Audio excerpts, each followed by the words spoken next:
Data Kekayaan Penyelenggaraan Negara atau LHKPN. Karena ditemukan masih ada beberapa anggota Dewan yang belum menyerahkan LHKPN. Bersama saya Lydia Nanda, segera kita mulai Kabar Malam.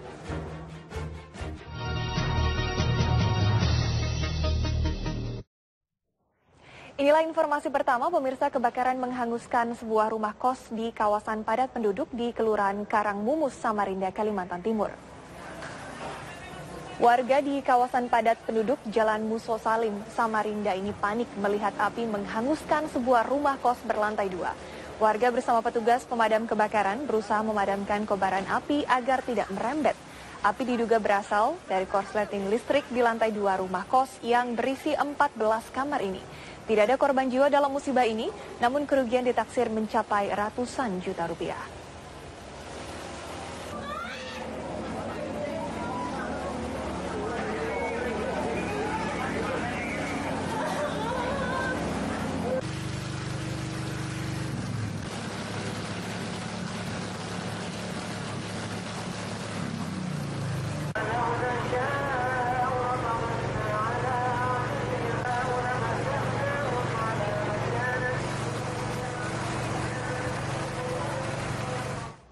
Badan Narkotika Nasional menggagalkan upaya penyelundupan 15 kg sabu dan 22 butir ekstasi yang melibatkan warga negara Pakistan. Penyelundupan ini menggunakan modus baru, yaitu menyembunyikan narkoba dalam tumpukan ikan asin.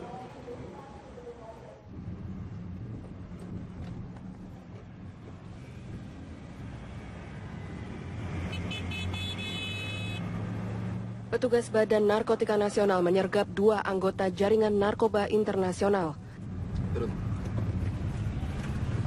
Penyergapan pagi tadi dilakukan di Jalan Jembatan Gambang, Penjaringan, Jakarta Utara.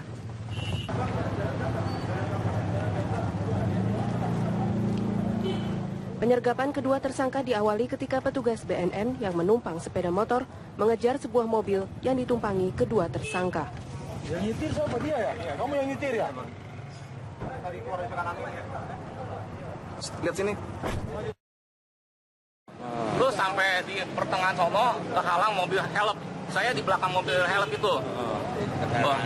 Terus dia buka pintunya si pelaku, kena si orang BNN itu, motor hampir jatuh. Udah keluar tuh dua-duanya, yang satu yang orang hitam itu kata menurutnya si orang Pakistan. Masuk ke arma, dikejar.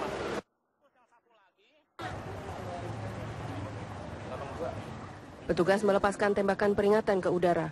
Namun kedua tersangka yang diketahui seorang warga negara Indonesia dan seorang warga negara Pakistan tetap berusaha melarikan diri. Istri kamu gimana keadaannya? Pengejaran, rentetan tembakan peringatan ke udara dan pergumulan berujung penangkapan 2 tersangka.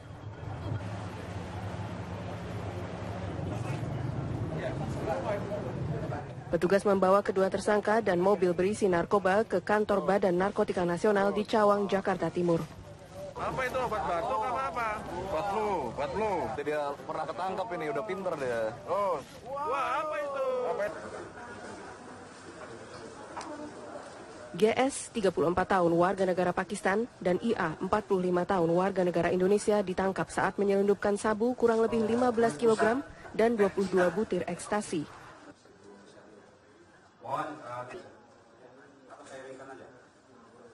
Modus yang dilakukan menyembunyikan sabu dan ekstasi di dalam kardus berisi tumpukan ikan asin yang diduga untuk mengelabui anjing pelacak. Jadi belum bisa modus yang aneh ya, dengan cara disembunyikan di dalam tumpukan ikan asin. Saya ngerti maksudnya supaya anjing ini ya, anjing pelacak ini tidak bisa mengendus. Yang diendus oleh anjing pelacak paling-paling ikan asinnya. BNN hingga kini masih mengembangkan kasus ini karena diduga menjadi bagian dari sindikat jaringan internasional dari Pakistan dan Indonesia. Kedua tersangka terancam pasal 114 ayat 2 dan pasal 112 serta pasal 132 Undang-Undang Narkotika Nomor 35 tahun 2009 dengan ancaman hukuman maksimal pidana mati. Dari Jakarta, tim TV One mengabarkan. Ya, kita ke kabar selanjutnya pemirsa. Untuk mencegah warga negara Indonesia yang bergabung dalam kelompok radikal ISIS, Badan Penanggulangan Nasional Terorisme menyarankan agar pemerintah menerapkan prosedur-prosedur operasional standar yang jelas.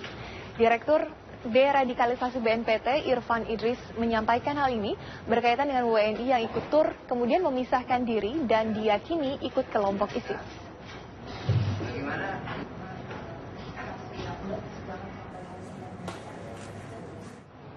Kalau dibilang anggota itu kan harus ada keterangan ya, ada member atau apa gitu kan.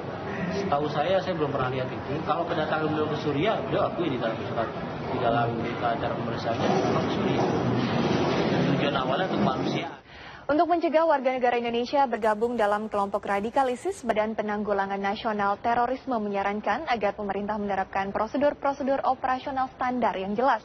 Direktur Deradikalisasi BNPT Irfan Idris menyampaikan hal ini berkaitan dengan WNI yang ikut tur kemudian memisahkan diri dan diyakini ikut kelompok ISIS. Kita ciptakan agar mereka tidak boleh berangkat, ya pasal-pasal hukum harus ditegakkan, harus disempurnakan. Tadi itu Undang-Undang Imigrasi nomor 12 tahun 2006, Undang-Undang nomor 15 2003, Undang-Undang kita sempurnakan bahwasanya organisasi seperti ISIS ini tidak ada pasal yang membawa pesan bahwa perilaku ISIS itu sudah makar. Jadi harus kita rumuskan segera. Tapi kalau undang-undang saya kira harus melalui proses politik yang panjang. Kalau perlu pemerintah harus langsung menetapkan Perpu. Dan sementara itu 16 warga negara Indonesia hingga saat ini masih ditahan petugas keamanan Turki. Mereka ditangkap di kota Gaziantep, Turki, daerah perbatasan antara Turki dan Suriah. Berikut penelusuran reporter TV One Amran Hamdani dari Turki menuju kota Gaziantep.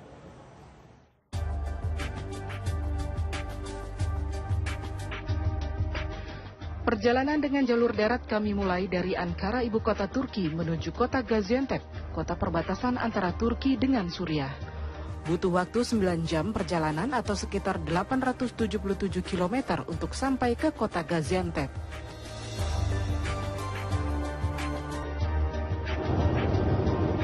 Sepanjang perjalanan memasuki kota Gaziantep, suasana kebiasaan ala Timur Tengah sangat terasa. Ya, karena wilayah ini sangat dekat dengan negara Suriah. Tak hanya itu, pemerintah Turki membuka pintu lebar bagi warga Suriah untuk berlindung ke negara Turki akibat konflik politik dan keamanan di Suriah. Universitas Gaziantep salah satu tempat yang digunakan warga Suriah untuk berlindung. Banyak warga Suriah memilih tinggal di Turki untuk menghindari peperangan dan konflik keamanan. Warga Suriah, Turki, dan mahasiswa Indonesia tampak berbaur dan tidak ada kesenjangan sosial meski Suriah menjadi basis negara militan ISIS.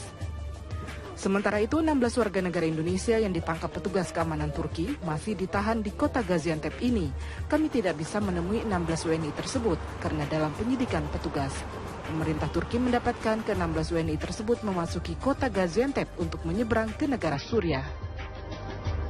Pemirsa, saat ini saya sudah berada di kota Gaziantep, Turki, di mana di kota Gaziantep ini terdapat 16 WNI Indonesia yang ditahan. Kami tim TV One sengaja datang ke kota Gaziantep untuk memantau lebih detail dan lebih jelas langsung akurat dari lapangan terkait dengan kondisi ke-16 WNI yang ditahan tersebut. Terkait dengan kondisi kota Gaziantep, sampai detik ini kami masih memantau kota Gaziantep, masyarakat lokal dan para WNI khususnya mahasiswa Indonesia yang ada di Gaziantep masih melangsungkan aktivitas secara lancar. Ada yang bekerja, ada yang ke kuliah, mengikuti pelajaran. Sampai detik ini masih tidak ada masalah. Sejauh pemantauan kami juga sudah menanyakan beberapa materi kepada kawan-kawan mahasiswa di Indonesia di Gaziantep. Sampai sejauh ini tidak ada satu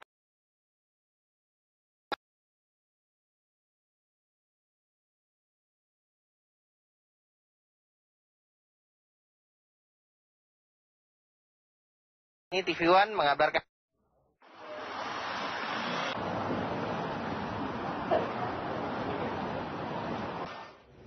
Rapat evaluasi APBD Pemprov DKI Jakarta hari ini membicarakan data e-budgeting bersama DPRD DKI. Informasi selengkapnya hadir sesaat lagi di Kabar Malam.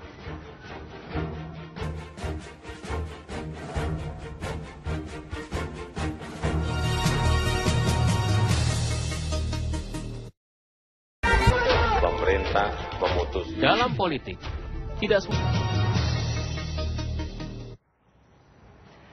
Anda kembali di Kabar Malam, pemirsa. Pemprov DKI Jakarta hari ini menggelar rapat evaluasi APBD 2015. Salah satu agendanya adalah memasukkan data e-budgeting bersama pihak SKPD dan DPRD DKI Jakarta. Kita rapat internal. Rapat input e-budgeting APBD 2015 hari ini dibuka langsung oleh Gubernur DKI Jakarta Basuki Cahayapurnama atau Ahok. Didampingi para SKPD, Ahok meminta agar sistem anggaran e-budgeting ini bisa digunakan dengan baik. Sistem e-budgeting ini diharapkan bisa menghapus kecurangan yang kerap terjadi di APBD tahun sebelumnya. Rapat dihadiri oleh seluruh kepala dinas dan SKPD-nya serta perwakilan DPRD yakni Ketua Fraksi Nasdem Bastari Bapus.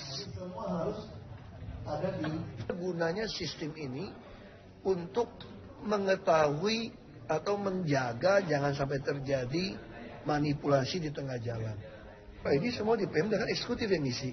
Ya selama ini DPR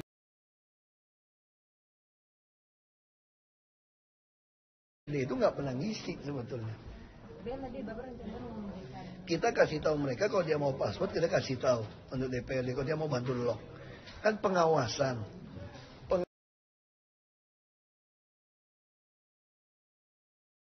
Dia mengharapkan agar APBD yang disahkan adalah APBD 2015, bukan APBD tahun sebelumnya. Tidak merata juga sebetulnya. Agar penjelasan ini saya rasa cukup baik. Tinggal nanti mungkin ada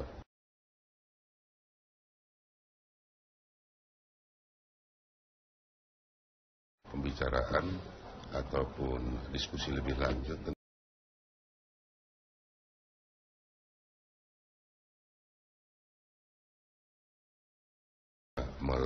Mengoperasikannya gitu. Mungkin ini juga nanti perlu training. Pemprov DKI Jakarta menargetkan RAPBD 2015 rampung hari ini agar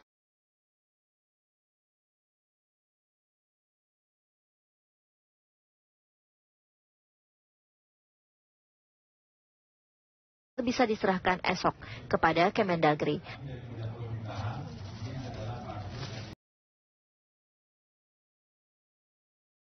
Dari Jakarta, Nadia Kartika, Rocky Boy, TV One mengabarkan.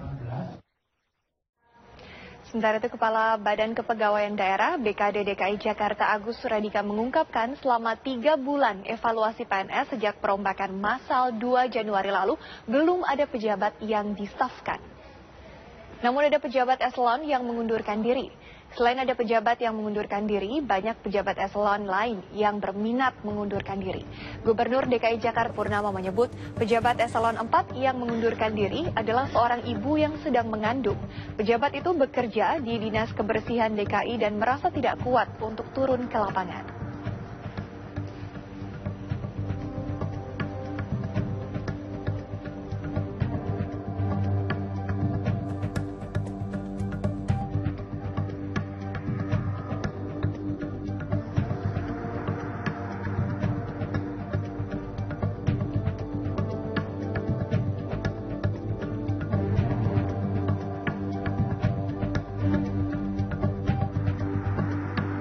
Pimpinan DPRD DKI Jakarta dalam waktu dekat akan menyerahkan laporan harta kekayaan penyelenggara negara atau LHKPN kepada KPK.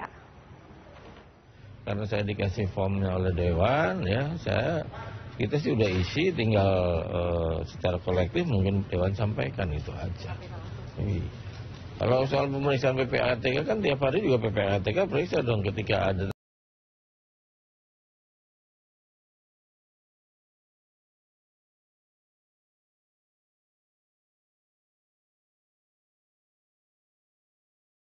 Selengkapnya akan Anda simak usai jeda berikut di Kabar Malam.